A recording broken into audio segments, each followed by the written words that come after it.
Hey everyone, my name is Taylor Moore, and my topic for the virtual potluck assignment is on the southern region of the United States and other aspects of the southern region such as food, health, and religion. And this topic relates to my own cultural identity because I was born and raised in Nashville, Tennessee. My parents were raised in the country parts of Mississippi, so I was definitely able to gain an understanding of having an overall southern hospitality and just growing up in the South, along with getting up early morning for Sunday morning service as well as the evening service, and then doing the Wednesday night Bible classes. Also, my mother always fixing home cooked meals 5 to 6 days out of the week. And lastly, just as I said earlier, just the overall southern hospitality of trying to treat people right as much as possible. My favorite meal that I'll be fixing for the first time by myself is my mother's famous black eyed peas. And my mother, she'll fix this meal on a monthly basis, and each time it never disappoints, along with the other food that she fixed, just in case she does watch this video. I love you cooking, Mama. But I would say that for some reason, it's just a perfect meal for me. You can eat it for breakfast, lunch, or dinner. You pick your choice.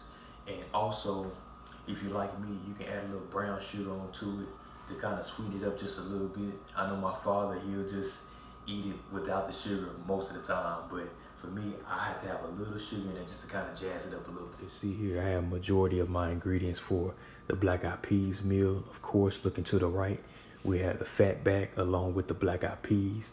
In the middle, we have our sausage that we're going to be cooking up.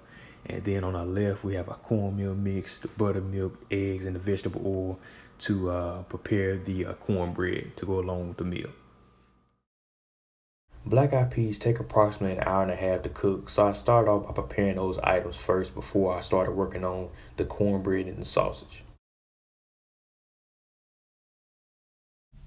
So while the peas are cooking, let's start preparing the sausage. First, let's preheat the oven to 400 degrees. Next, we can add a little vegetable oil to each skillet or pan that you plan on using for your sausage to make sure it won't stick.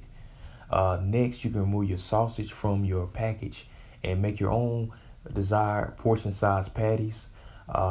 Next, you can place the sausage into the oven, which will take approximately 15 to 20 minutes, but it's also important to flip each sausage patty to make sure that it's completely done.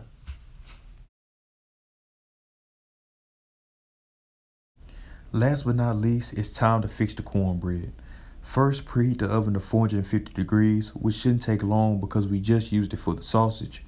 Next, pour a teaspoon of vegetable oil into a baking pan and ensure that the oil covers the base of the pan. After which, you can grab another large bowl to pour a cup and a half of cornmeal mix, a teaspoon of sugar, a cup of buttermilk, 2 teaspoons of vegetable oil, half a cup of water, and 1 egg into a large bowl. From there, you can mix all those ingredients together until it's well blended. Next, pour those mixed ingredients from the large bowl into the baking pan. After which, you will place the baking pan in the oven for approximately 15 minutes at 450 degrees. And finally, the cornbread will be ready.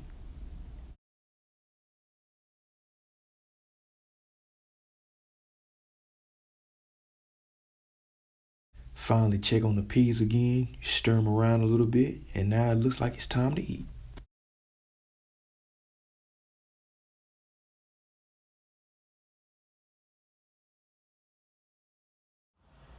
For the southern region of the U.S., many of these food items and patterns date back to hundreds of years ago to the 1800s during slavery time. Many of these items include, but are not limited to, cornbread as we fixed earlier, collard greens, pork, chicken, and also green beans. A greater consumption of these southern food patterns or behaviors may lead to poor health outcomes in the future, including a higher mean body mass index, an increased risk of cardiovascular disease, and lastly, a lower likelihood of being physically active.